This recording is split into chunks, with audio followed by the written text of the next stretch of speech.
All righty, welcome everyone to today's webinar about the Great Backyard Bird Count, which starts this Friday, February 12th, and runs through Monday, February 15th. Thank you all so much for joining us. My name is Leo Sack, and I'm on the Visitor Center team at the Cornell Lab of Ornithology, and I will be facilitating today's conversation. And with me today are three of the project coordinators from the organizations who partner to host the Great Backyard Bird Count, known as GBBC. Excuse me, I always trip over that, GBBC. Joining us are Becca Radomski-Bish from the Cornell Lab of Ornithology. Hi, Becca.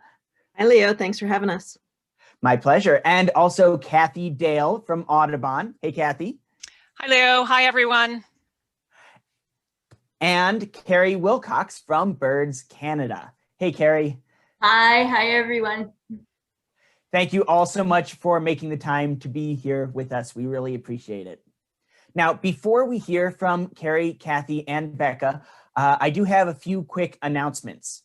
Number one, closed captioning is available. If you'd like to see subtitles, please click on the captions button at the bottom of your screen. Number two, I'll ask our panelists a few questions to get us started, but then we also want to answer questions from the audience. For those of you on Zoom, click on the Q&A button located at the bottom of your screen and type your questions into that Q&A window. If you like someone else's question, please upvote that question by clicking the thumbs up icon. Now we'll be answering some questions verbally, and for others, we'll be typing in our answers, which you'll be able to see in the answered column. Zoom also has a chat window that's separate from the Q&A window.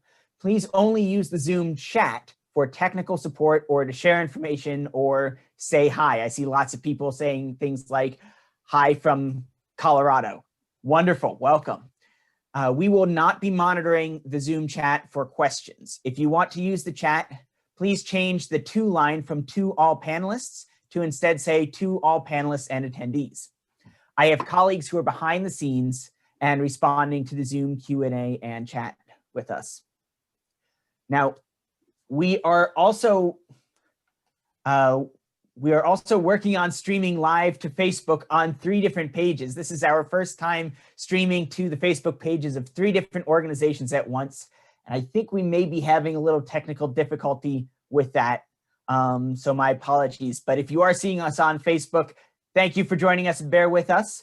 If you're watching on the Facebook pages for the Cornell Lab of Ornithology or the National Audubon Society or Birds Canada, you can add your questions to the Facebook comments and we'll do our best to answer those too.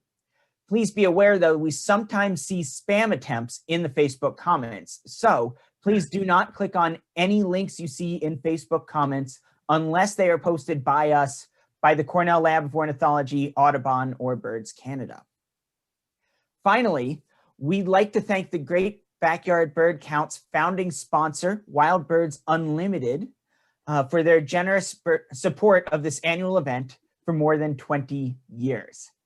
Thanks to Wild Birds Unlimited. Okay, with all that said, let's get started.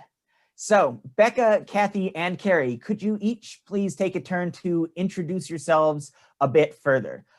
Briefly tell us something about your background, your role within the organization that you represent, and while you're at it, maybe share with us one of your favorite memories from a past Great Backyard Bird Count, maybe a bird you've seen or an interaction you've had while birding. So Becca, let's start with you. Sure. Great. Thanks, Leo.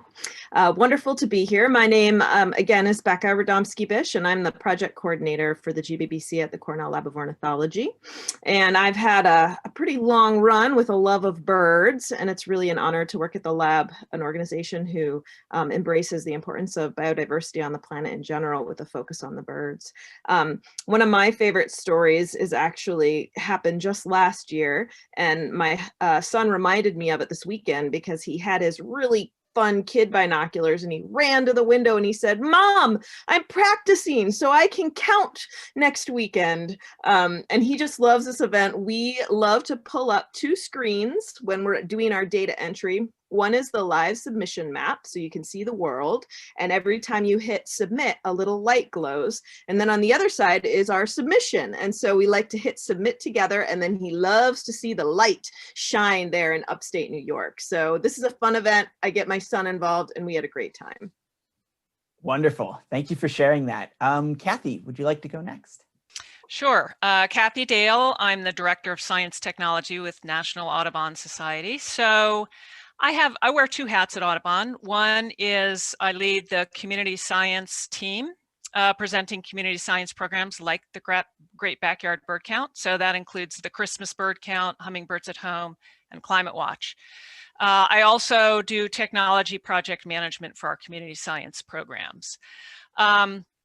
So I've been involved in the Great Backyard Bird Count for probably 19 years. So either directly or indirectly as a participant or as part of the project team.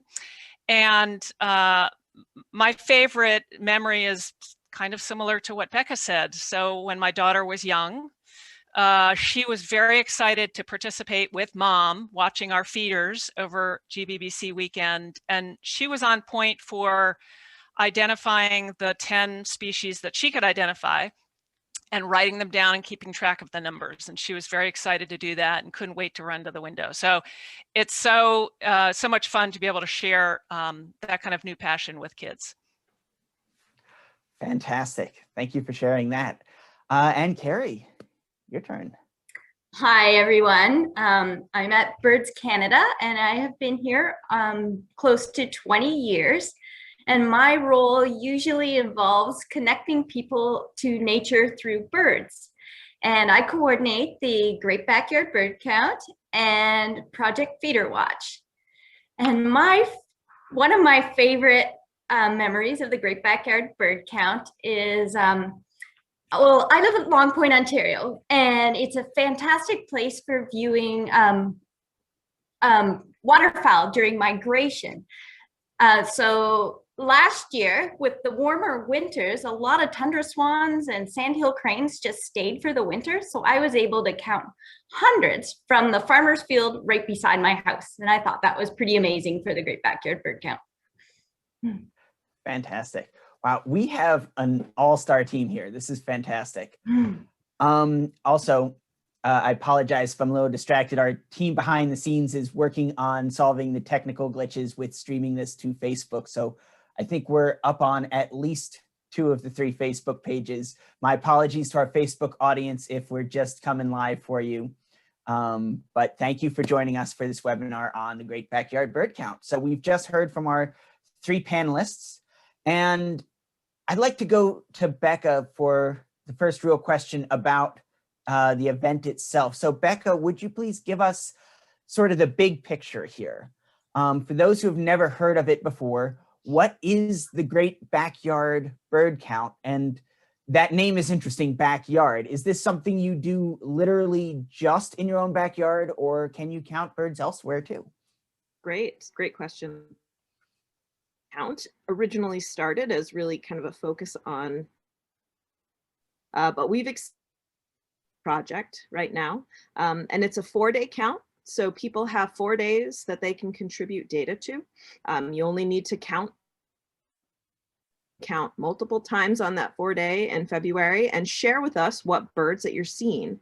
And one of the really fun parts about this project is you don't need a backyard. You can literally, if you're having your window, if you go for a walk down the street, if you're going to a nature preserve for the day or a local park, wherever you are, because they really are everywhere. And we would like to share in understanding that in your joy of watching them and counting them. Wonderful, thank you. By the way, Becca, make sure your mic is plugged in. You're cutting in and out a little bit to us. So again, my apologies, everyone. This is one of our biggest webinars we've had yet. And of course, the technical difficulties all come out for us.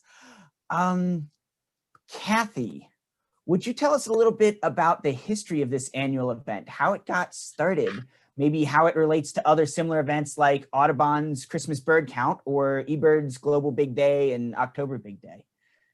Sure. So in 1997, the Audubon Society and Cornell Lab of Ornithology started envisioning a way where people could share their love of birds other than on paper. So it was often, you know, people kept track of what they saw on paper, and we wondered, if we built something where people could share it in real time online, would they come? So in 1998, the first Great Backyard Bird Count occurred. There were 14,300 checklists submitted. At that time, it was US only, but it was a big success, and it's grown global since then, of course. And so it was a technology. It was a real technology leap. Project Feeder Watch, as well as the Christmas Bird Count, actually had gone online the year before, and all of those programs together, working through Cornell's technology sort of platforms, really predated and set the stage for what is now eBird. So Great Backyard Bird Count was an important piece of the history of how we do report birds online today. So it was really important technology precursor to eBird. It was also important programmatic precursor to the global big days, which happen now. And so one of the reasons why it was selected to happen President's Day weekend was because it was a good, we wanted a good solid winter snapshot of how the birds were doing. And there were already programs at other times of the year, mostly that were happening offline. But so it was kind of a little bit of a prototype, early idea.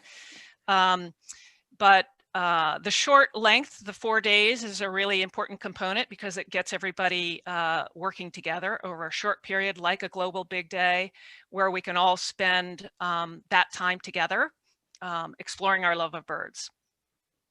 Wonderful.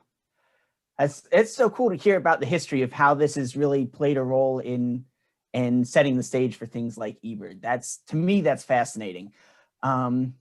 Carrie, a question for you. This seems like an event where people really enjoy coming together and sharing their love of birds. Kathy was just talking about that. People love to come together, share their love of birds, their excitement about birding with others. Is this event about gathering scientific data, or is it about experiencing and sharing the joy of bird watching? Well, what's great about the Great Backyard Bird Count is it does both.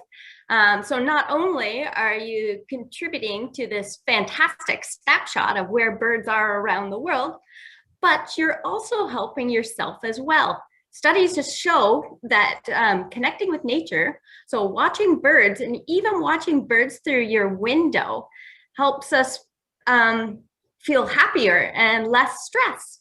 So by participating in the Great Backyard Bird Count, you're helping yourselves as well as birds. Awesome. And what about for you personally, Carrie?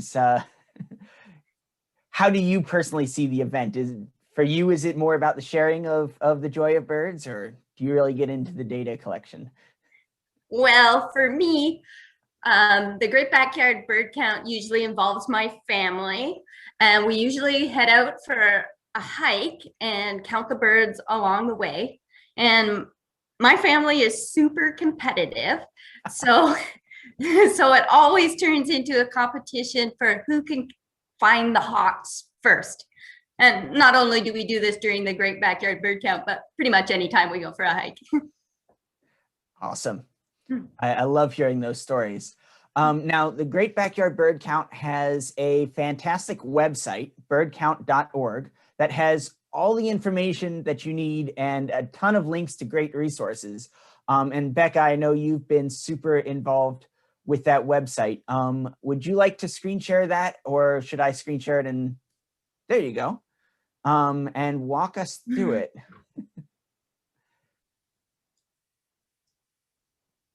Unmute myself. Here is our website for those of you to the webinar and learn some more. Birdcount.org. And in terms of participation, we have here, really clearly laid out for folks. We have a general how to participate page, which to read. It sort of lays out the count, and probably most importantly, it lays out the tools that we are using for the count this year. And those of you who are returning to the Great Backyard Bird Count, you're probably very familiar with using the eBird platform. We pivoted to the eBird platform in 2013. And so eBird is still a great tool to use, and we have two ways to enter for eBird, and I'll talk about that in a minute. But for those of you who are brand new to the GBBC, we're exploring a new way to enter data this year, and that is using Merlin. It's a wonderful app. It's called Merlin Bird ID app. It's free and downloadable on any smartphone device. And what's fun about this app is that it will walk you through a series of very quick questions and help you ID birds. So people who are new to birding, who are nervous in particular about making sure they're giving us good data, Merlin is a great way to get into the count. So ID your first bird. You'll answer 3 questions about where you see the bird, the color of the bird, what the bird is doing, and it'll literally tell you based on your location in the world, this is available around the world, what bird options you are likely seeing. And you can hit "That's my bird" and confirm your sighting, and you have participated in the Great Backyard Bird Count. So that's a really good way for people to wet their palate and get into the count. Once you feel really comfortable with that, you're really comfortable IDing birds, then we would recommend people to switch over to the eBird mobile app. And there's this really beautiful video on the website that'll help orient you to how to use eBird mobile if you'd like. If you're not a mobile phone user or don't want to download eBird for your phone, then we also have really clear instructions for people to enter their counts on the computer. And I will say that we get a lot of questions from people who do it this way. They like to kind of take their notes. They want to focus on the birds and the counting, and they just jot things down as they go and then go back into the tools and enter their data. And that's 100% wonderful. That's a great way to participate. All that we ask is you really make sure that you keep track of the time, because we need a timestamp on when you saw those birds. And then obviously we need a really clear location of where you saw those birds. So people can do this multiple times over the 4 days. They could do it just one time over the 4 days. And what's really exciting, this is kind of new, we're going to be giving away a pair of Zeiss binoculars. It'll be a random drawing. Anywhere in the world, if you submit at least one checklist, one complete checklist where you count birds for 15 minutes, or you submit one ID to Merlin, you'll be entered into a large pool. I hope it's going to be a large pool, and you'll have an opportunity to win a pair of binoculars. So it's a really fun event, and we hopefully that the website really clarifies for people the different tools you can use to participate over those 4 days. Wonderful. And Becca, while you're screen sharing that, you showed us it's really easy to find the how to participate links. Can you also show us where the frequently asked questions are? Just show us some of those drop-down menus there. Sure. And we have lots of help help documents. So frequently asked questions.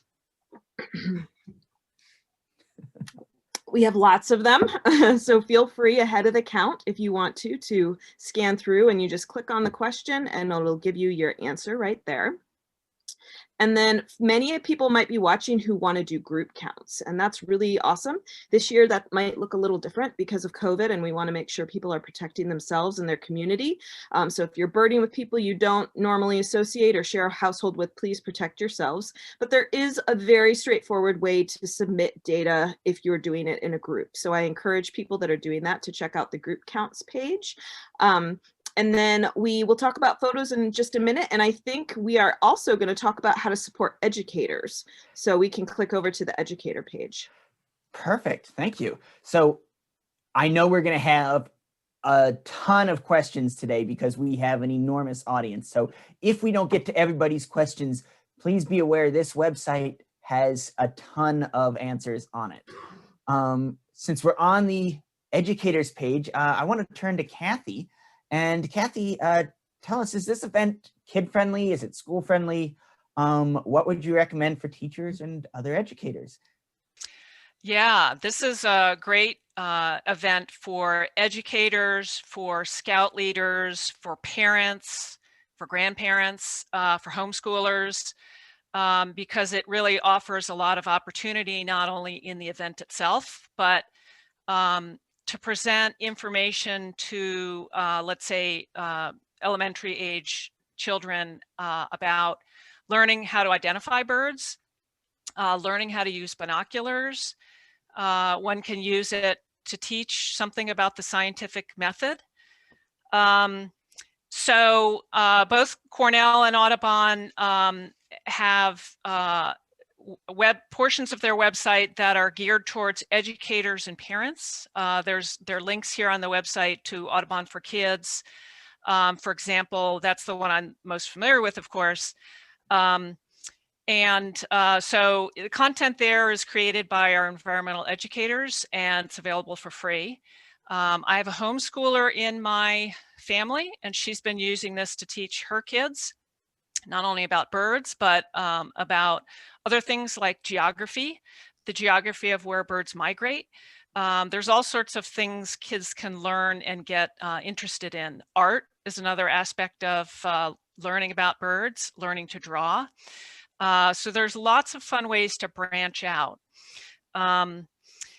Scout troops, when I was a assistant scout leader, I used the Great Backyard Bird Count as a way to talk about the importance of wildlife to all of us, bird conservation, and also teach bird ID. And I did it by using just the area where we have our meetings on the school grounds, just to learn to identify the common species, and then encouraged kids to participate in the Great Backyard Bird Count with their families once they got home.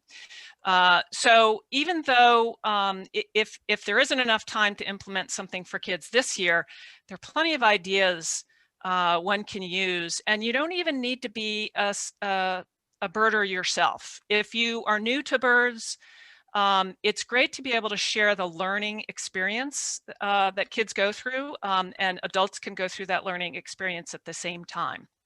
So it's a matter of just working through some activities. I also am going to be birding virtually with my grandkids. My grandkids live, some of them live in Florida and others live overseas. And so we're going to be birding virtually with our grandkids at different times over the weekend coming up, and sharing that time together to talk about birds. And we'll have lots of different species that we see in all sorts of different areas. And so as a grandparent, one of our national board members used the Great Backyard Bird Count to introduce his grandkids to the world of birds, and my husband and I are doing the same thing. So lots of different ways to get involved. And the great thing about this program is you can do it for 15 minutes or you can do it for hours. It's really up to you. So a little something for everyone. I want to just mention another minute that if you are a part of an Audubon chapter or a nature center or any sort of group that does programming, some of our chapters have used the Great Backyard Bird Count as a good opportunity to go to coordinate with their local schools and bring programming to after-school programs, as well as working with the teachers to actually do some bird identification, homemade bird feeder activities, do some bird walks on local school grounds, and they bring the binoculars with them. They bring all the materials with them, and so that the kids don't have to worry about what do they need to do to prepare. All of those things are provided. That's something any community group can prepare and present to kids. So those are some of the ideas. Wow, that's a lot of ideas. Thank you, Kathy. And it's so cool to me to hear this is such a great event, even in the time of COVID, when we're socially distancing, when a lot of schools are virtual or remote learning. There's so many resources out there from Audubon, from the Cornell Lab, and Birds Canada. There's all these resources out there that you can use, and that you can even, I love the idea of birding virtually with your grandkids from a distance away to talk about different birds in different regions. That's so awesome. Let's move on to our next question. I wanted to ask Becca about photos. You showed us before a drop-down menu link. Mm-hmm. Tell us about photos of birds, and can I do photos of people? Yeah, great questions. We love photos. GBBC is one of those weekends that is filled with beautiful imagery, and we just love sharing in that with folks. So on our website, if you hit the drop down arrow under help, and you will find a link for share photos. There's two ways that we want to invite people to share photos this year. First of all, are the bird images. When you submit a checklist to eBird, you can upload an image, and it's actually, it's wonderful and for two ways. Having that data linked to a checklist is really powerful, to have pictures of those birds that people are watching linked to their checklist. And it also gets stored in the Macaulay Library, which is it's really a world premiere archive for natural history of birds. So your image will stay and be preserved, very well preserved and taken care of there.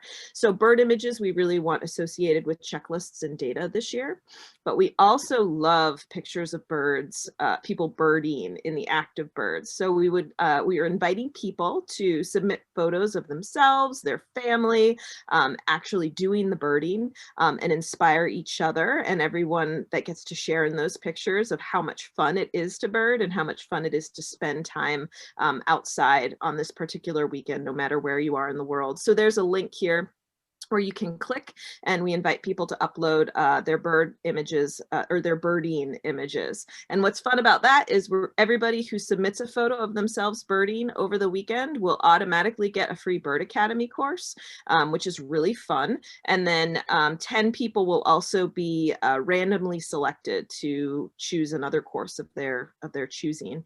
And Kathy and Carrie and I think we can speak for all of us that we love to use these photos as a way to really spread the love of birds around the world. So your image might even become famous. You might see it on an Audubon or a Birds Canada or a Lab of Ornithology page. So please do share your photos with us. We love to see that over the weekend. Wonderful. Let's see. And did you mention the Zoom backgrounds that you that we're giving away? I did. I forgot. Apologies. I actually have a Zoom. This is one of our Zoom background cardinal. Oh, here's another one. Leo's got another one. So yeah, I think the link is going to be dropped in. If you love these images and every day right now, and you would like to have one of these, you can get them for free, and we will send them to you via email. We've got 4 of these images for Zoom backgrounds that we will that are free to download, that we're putting the link in the chat, both in Facebook and Zoom, as a freebie for our audience here. And it'll be in a follow-up email as well if you're registered for the webinar. So let's see. Next thing here, let's turn to Carrie. Carrie, people love watching all the birds coming to their feeders, but sometimes trying to identify all those LBBs, the little brown birds, or the various species of finches and sparrows can be really challenging. Now, of course, this doesn't have to be centered on bird feeders, but it totally can be. So do you have any stories about those tricky bird IDs or tips or resources people can use? Well, we know that some birds are really tricky to tell apart. So we're providing lots of free downloads for the GBBC, and we're going to put them in the chat so you can see the links. So the first one is the Tricky Finch ID Guide, and this one is from eBird, and it's got awesome tips for telling apart house finches, purple finches, and Cassin's finch. So this is a really great little guide to download. Another one is the Sparrow ID Guide from Bird Academy. And this has 40 species of sparrows, and it shows them by region.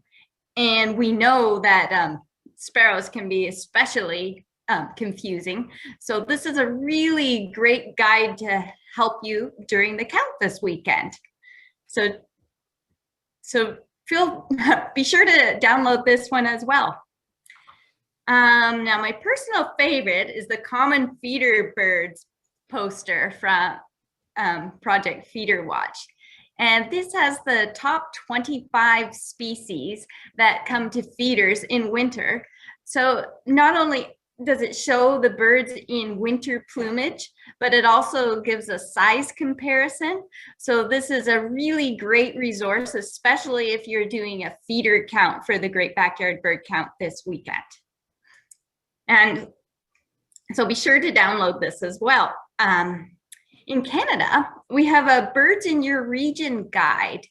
And if you click on the link, you can pinpoint your location on the map and type in your the date, and you can upload a personalized checklist for your particular area, and it's a photo guide. So you can print that out, carry it with you, and it has just the birds in your area at that particular time of the year. So that's a really great thing to carry with you if you're going out and doing a Great Backyard Bird Count walk. And you can also upload the Merlin app, which is perfect for beginner birders. It's to upload a photo and get instant identification, or type in a description and it goes straight to your list for the weekend. So these are all great resources and there's lots of resources on the website as well for identifying birds. Wonderful, thank you. Carrie, I'm going to stick with you for one more question, and then we're going to get to our Q&A window with the audience. But we got a ton of questions emailed to us in advance by our registered webinar audience. And the most common questions by far were all about how to count birds around bird feeders. Again, for the Great Backyard Bird Count, it doesn't have to be at bird feeders, but it absolutely can. And you can also do stationary location counts other places if you want to sit on a park bench. But if I'm doing a stationary count, if I'm watching a feeder and birds are making repeated trips back and forth, how do I make sure I'm not counting the same individual birds multiple times? How do I know it's not the same blue jay over and over again? Can I count males and females separately if I can tell the difference with a dimorphic species like the cardinal? Or do I follow feeder watch protocols, which says to ignore the sexual dimorphism, treat all birds like you can't tell males and females apart? So those kinds of questions, we're getting a lot of versions of that. And then finally, can I submit my counts to both GBBC through eBird and also to Feeder Watch? Can I watch the feeders and submit the same data to both projects? And if so, do I use the same counting protocols for both? I know that's a ton, but is there anything you want to say on that topic? Well, these are great questions. And if you're doing a feeder count for the Great Backyard Bird Count, we ask you to make the best estimate of the highest number of each species that you see at a single time during your counting period. So if you're watching your feeder and you have a chickadee coming and going all day long, but you only ever see one chickadee at a single time, chances are you just have one chickadee in your backyard and you record that as one. But if you have a species like a northern cardinal that is sexually dimorphic, so the male and the female look different, and if you have the male cardinal coming at one time and a female coming at another time, but you never see them together, you can count them as two birds because you know for sure that you have two different cardinals in your backyard. Also, if you're doing a feeder count, you can count birds that are flying overhead. So if you see a flock of Canada geese fly over, or a bald eagle, please count these with your feeder count as well, because these count for the Great Backyard Bird Count. I guess the next part of that question is, if you are a feeder watcher and are counting birds for Project Feeder Watch, you can submit your feeder watch count, but you can also submit separate counts for the Great Backyard Bird Count with the same birds. So we just ask you to submit a separate checklist for each time that you do the count. So you can do 4 different counts over the weekend, or the 4-day weekend. And if you do a count from another location, to also submit a separate count for that as well. Excellent. Whew. It's a Did ton I of miss stuff. We anything? get so many questions. I think you got it. And you made that pretty clear. So you can use, you can submit your data to both projects. Yes. But you want to use that sexual dimorphism to help you if you're submitting to eBird. That's right. And not for FeederWatch. Okay, so on a similar note, I'm looking at our Q&A window now, and the question that's risen to the top with the a whole lot of likes on this question. If I count at different times during the day, I know I am counting the same birds again, but if I only count once, I miss lots of species that appear at different times during the day.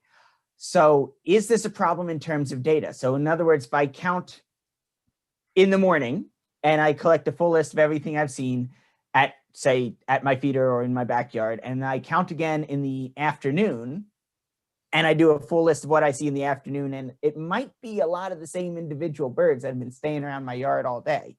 Is that a problem? Would anyone like to tackle that one?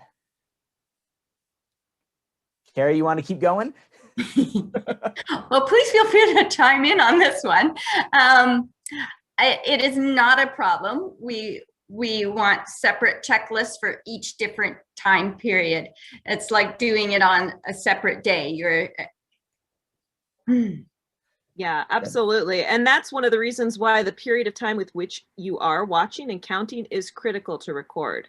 So we don't want somebody to say they watched their feeders for 10 hours when really they probably were doing it in sections at a time. So make your time that you're watching really specific. So you're going to sit and watch for an hour while you're having your morning cup of coffee, and then you're going to take a break and you're going to go for a walk. Maybe you'll count birds, maybe you'll just walk. And then you'll pick it up again maybe later in the afternoon when the sun is setting. So that those time windows are really critical to record. Excellent. Ooh, here's an interesting question. Melissa asks, we are expecting the coldest weather since 2014, beginning tomorrow night through the weekend, where she is in the Pacific Northwest. So lows of 20 to 21 degrees Fahrenheit, highs of 28, possible snow. How will this impact the Great Backyard Bird Count?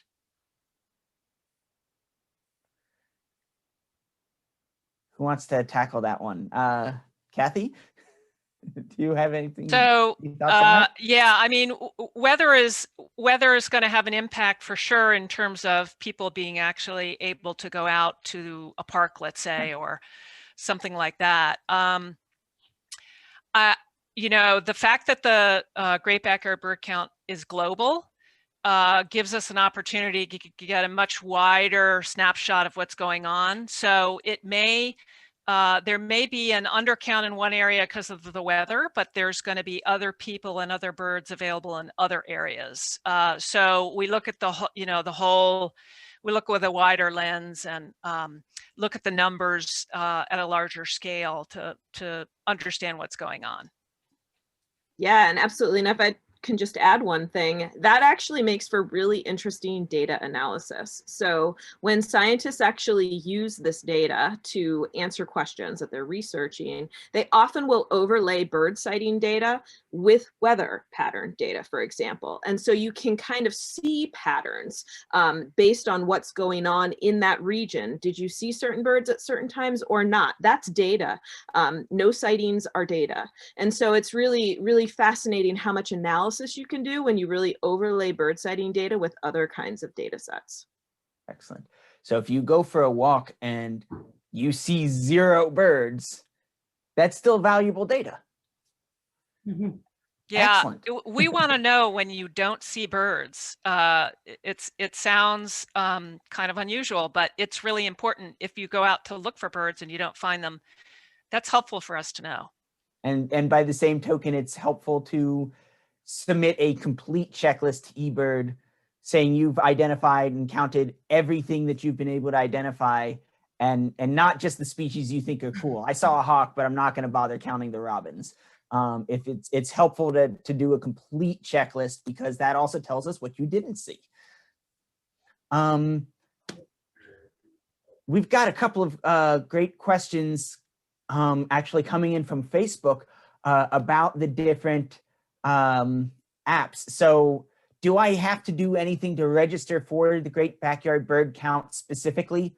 Or if I'm already an eBirder and I'm already submitting checklist to eBird, can I just submit a checklist to eBird as I usually do? Yeah, that's a great question. Yeah, if you're eBirding already, keep on eBirding. Your data counts towards the Great Backyard Bird Count over these 4 days. So it all goes into, and that goes for the Merlin confirmed IDs too. It all goes into the same data set. So if you're already plugged in and you have these apps, just keep going. And for those of you who don't have the apps but want to use them, we do recommend downloading them ahead of time, maybe Thursday night, so you have them ready to go for Friday morning.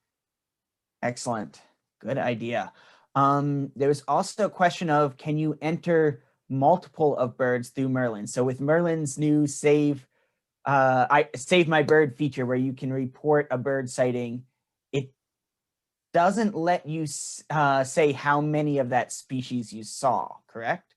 And it also doesn't let you do a checklist of what else you saw at the same time. It's just I saw at least one of this species here at this time, and that's all Merlin does, correct? That's right. Merlin will record it as a 1 bird count at that period of time. If you save the bird to eBird, then you can go back in and you can modify the number on that bird in that sighting when you saw it. So you would need to be able to go back and forth. You'd need to have eBird mobile and Merlin downloaded on your phone to be able to give us numbers. But we know there's a lot of people out there that like to just use this as an opportunity to learn a new bird over the weekend. And so Merlin is really the best tool if that's the category of sort of bird watching that you find yourself in. You're just interested in IDing and learning new birds and letting us know that you've seen at least one of them in that spot. But if you want to give us specific numbers and quantities of the birds that you're seeing, eBird is where you want to put that data. Perfect. Thank you. Seen a couple questions about the Audubon app. Kathy, do you want to speak to that? I can certainly try to. So Audubon also has a wonderful app that is great for IDing birds. I'm not as familiar with it, honestly. So Kathy, can you save or record your sightings in the Audubon app in addition to identifying things? And does that connect to eBird or for the Great Backyard Bird Count? You can record your bird sightings in the Audubon app. However, it does not connect to eBird. The sightings don't go into eBird. So that would be to your personal list within the Audubon app. Okay. So it's a great app. Definitely feel free to use it, but for submitting to the Great Backyard Bird Count, Merlin or eBird. That's right. Yeah. And Audubon is North America. It's Canada and the United States, right, Kathy? Right. Yeah. Yep. Okay. There's so many questions to go through. I'm looking for another one. If any of you guys are in the Q&A with me, feel free to suggest one here. Here's a bird feeder question that might be a fun one for you, Carrie. How do we keep the European starlings, which take over and bully at our feeders, to a minimum? I'm constantly battling these silly, messy birds at my feeders. Well, this is something that I'm battling at my feeder at the moment too. You can try adding or providing food that they don't prefer. Like you can put out finch feeders with Niger seed, and the peanut feeders I have, they can't access. So you can try the different types of food, check out what they like to eat, and don't offer that. That's my best advice at this point. Excellent. Maybe we should speak to Yes. disease. I see there's some questions about disease. Many people have heard about the Absolutely. issues happening on the West Coast. Correct me if I'm wrong, Kathy or Carrie, I haven't heard that it's been reported out here yet on the East Coast, where all three of us are based.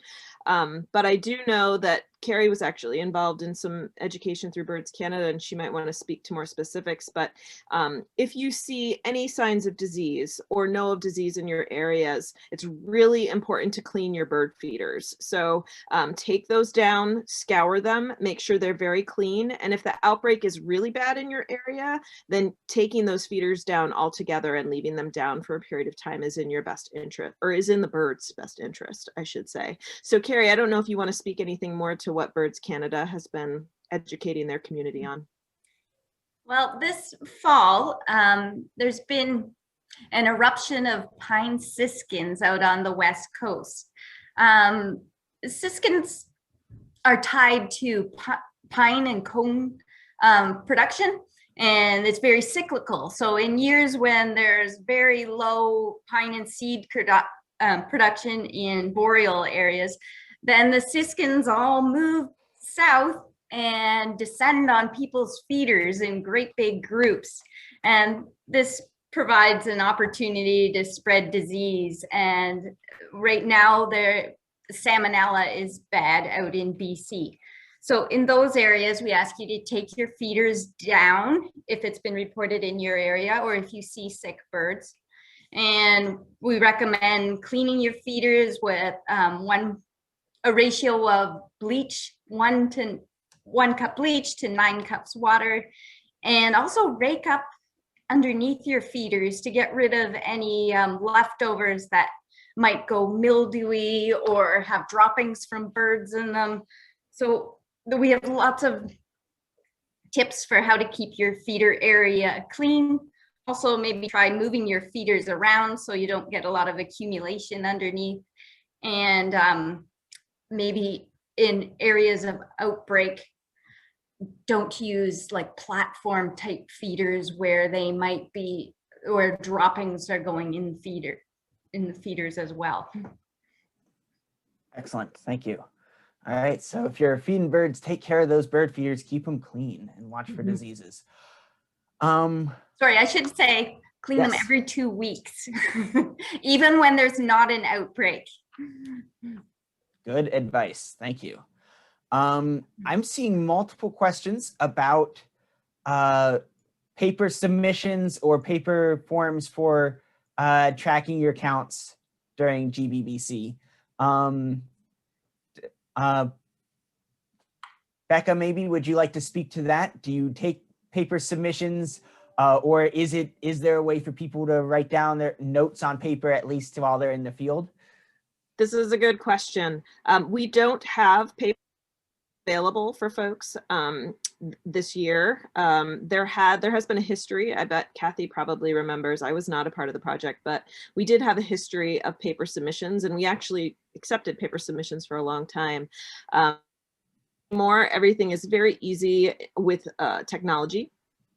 So we are asking people to upload them directly into the tools. Now, with that said, Merlin and eBird both have a really neat feature where you can get a list of the birds reported in your area. So there's a feature right on the phone, and if you hit the tips for counting birds on our website, we'll tell you how to find that. And that's something that's really helpful for people. Without a paper list, you can pull up a list on your phone and compare that to what you're seeing. So people to use that list if it really helps them to have a list of birds that are in their area when they are entering their lists. So kind of two components to that answer. One, submit your data online. And if you prefer to write stuff down on paper while you're in the field, you can always submit it through the eBird website when you get back home. But we do want data submissions online. And then in terms of having a checklist of what birds to be on the lookout for near you, eBird or Merlin can provide you a custom list for your area that's not on paper, that's on your phone. That's right. Perfect. Thank you, Becca. That takes care of a couple of questions. Let's see. Do we count waterfowl? Should be an easy one. Who wants to answer that? Yes. If it has feathers, count it. Absolutely. That's right. Now, waterfowl can be tricky to count. So we have some ideas about how to do that, especially if you see a large flock on a body of water. And we recommend you chunking it out, so maybe split your view and count approximately how many is in one of that chunk, and then you can multiply it by 6 or whatever number you sort of break your vision into. So waterfowl can be tricky. We have other ideas of how to make that count as close as possible. Just really remember that this is an estimate. So we realize that people won't get every single bird, and that is okay. We're really looking for a guesstimate about especially large groups like waterfowl. Awesome. And birding by ear. If I hear a bird but can't see it, does that count? Yes. Right? Okay. I'm scrolling through an enormous list of questions again. Can I download Merlin or eBird to a tablet like an iPad? Yes. Where can I find a printable list of birds? Those freebie downloads that we have put the links to in the chat are perfect. I'm seeing a question. Let's see. Go ahead. And habitat, I think that might be an interesting, important one for people to talk about, especially since people feed birds often out their windows. We always recommend at the lab to provide some kind of protection to the windows so that birds can see it. So a lot of people don't realize that birds see essentially just like we do. And so if you're ever standing outside and you look back at a building and it looks like a sky, that is exactly what the birds are seeing too. And so that is why they often collide into windows, is because they see like we do. If it looks like a beautiful, sunny, cloudy day, they're going to move into it. So there's several different approaches. I'm not sure which Kathy and Carrie would recommend from their organizations, but the American Bird Conservatory actually has a beautiful printout of different options of protections. So window decals are some of the simple put up, and there's lots of beautiful patterns and designs that are aesthetic. You can have screens on your windows. That's what I use a lot in my house, is I actually have a screen.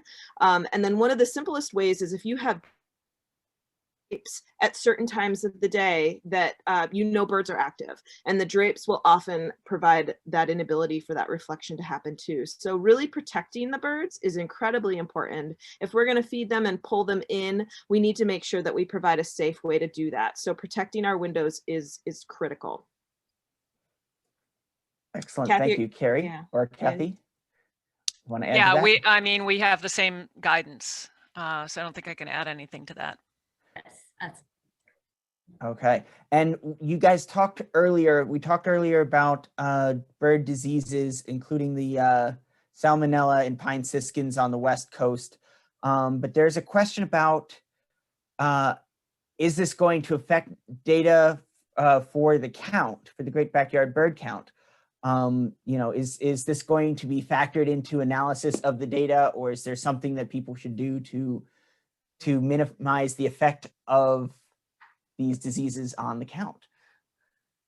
What would you say to that? So again, it's about larger sets of data and longer trends. If for some reason the counts of certain feeder species are down because of disease, that may become apparent regionally or over time. But if you decide to not have your feeder out, that's perfectly okay. You can either just watch birds out your window. There's no requirement to have a feeder to participate. So if you can make it to a local park safely and there's not too much snow or bad weather, certainly 15 minutes in a local park will help us get an important snapshot as well. Okay. That is a good idea. And on that note, there have been some questions about finding other habitats or going to other places, again, beyond your backyard. So any advice on other places to go or the best way to find other habitats to count in?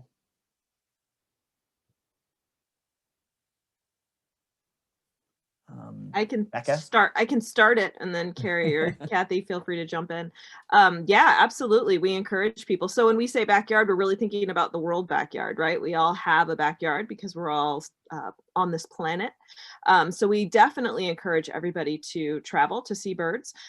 One tool that might make that helpful is there are what are called hotspots. If you are entering your data into eBird mobile, you can look at hotspots in and around your area, and that will help to identify where people are seeing birds. And you can check out what's been identified at that hotspot and travel to that spot if you want to see that. Want to go to a place that you see that there's not a lot of data, and that's really helpful. Maybe nobody has submitted any data points about birds at your local park, and so you can see that because you can see where people have submitted checklists in real time, and you can go and provide us with a snapshot at that location. So yeah, as Kathy articulated, this is about what you want to do with birds, so make it your weekend and have fun with it. All right, and on that note, make it your weekend, go where you want to go and watch birds. There's multiple questions out there about the timing of counts. Some people are asking, it's a 4-day event. Do I submit a different checklist each day? And other people are asking, you mentioned a 15-minute count with eBird. Do I have to stick to exactly 15 minutes? What if I count for longer? What if I count for less time? Can I count for 1 hour? Can I count for 5 minutes? Can I count all day? Do I do one count for the entire 4-day weekend? So give us a little bit more guidance on the timing of people's counts. Well, the great thing about the Great Backyard Bird Count is do it when the timing works for you. And we just recommend a minimum of 15 minutes. You could bird for several hours if you like. Just submit a separate checklist for each time that you are going out and doing a bird count. Excellent. Yeah. And the eBird mobile app is super easy to just tell it when you're starting and stopping your count, and it keeps track of how long you're out. And so as long as that checklist has the time that you've spent, that's valuable effort information for eBird to know, how long you went birding for that period. And if you go out later time in the day or the next day or whatever, just do another separate count and keep track of the time again, correct? Okay. And I'll just clarify, if all you want to do is submit one checklist, that's perfectly okay. You don't have to do all 4 days. Some people have family activities going on. We'd welcome any amount of time that you can participate. Fantastic. Okay, we're almost out of time. I have one last question. How can we find out results? Great question. Becca. Yeah, so you can see checklists coming in real time on our homepage if you want to pull up the submission map, which is one of my favorite things to watch over the weekend. And then there's also a URL that we will provide during the count weekend where all of the data will be accumulated and you can see it in real time in eBird. And so you can go to that page and see how many checklists have been submitted, what countries of the world are participating in submitting data, how many total number of birds around the world we have identified. Last year, we got close to about 7 number of species of birds, which is phenomenal. That's more than half of all of the birds in the world we identified in this 4-day count. So there's a page an active live page on the website that people can go to, and we'll be directing people to it all weekend. That again is easy to find from birdcount.org. Okay, thank you. So we're reaching the end of our time here. There are a lot of great questions. So many, it was hard to scroll through them all and pick them out. So I want to make sure we don't go past the end of our scheduled time. Kathy, Carrie, and Becca, thank you all so much for joining us today. And thank you as well for all of your hard work organizing the Great Backyard Bird Count. It is so great to have all three organizations collaborating on events like this one. Thank you. Thank you, Leo. Thank you. Thank Take you. care, everyone. And before we go, I also, real quick, I want to thank our audience as well for joining us today. It's been an amazing turnout. Now, I know we didn't get to everyone's questions today, so if we did not get to your question today, please email us, and we will be happy to follow up with you more directly. So for general questions about the Cornell Lab of Ornithology, or about public programs, general bird ID questions, pretty much any random question about birds, you can email the lab's public information team at cornellbirds@cornell.edu. For more specific questions about the Great Backyard Bird Count, you can email our panelists at gbbbc@birds.cornell.edu. And finally, don't forget to check out that GBBC website we've been talking about, birdcount.org. Remember, you can find all the details, including pages of frequently asked questions and lots of links to more great stuff on that site. So that's our show. I hope everyone takes part in the Great Backyard Bird Count this weekend. Again, starting this Friday. Get out there, count some birds, take some photos, and share the joy. Happy birding, everyone. Thanks for joining us.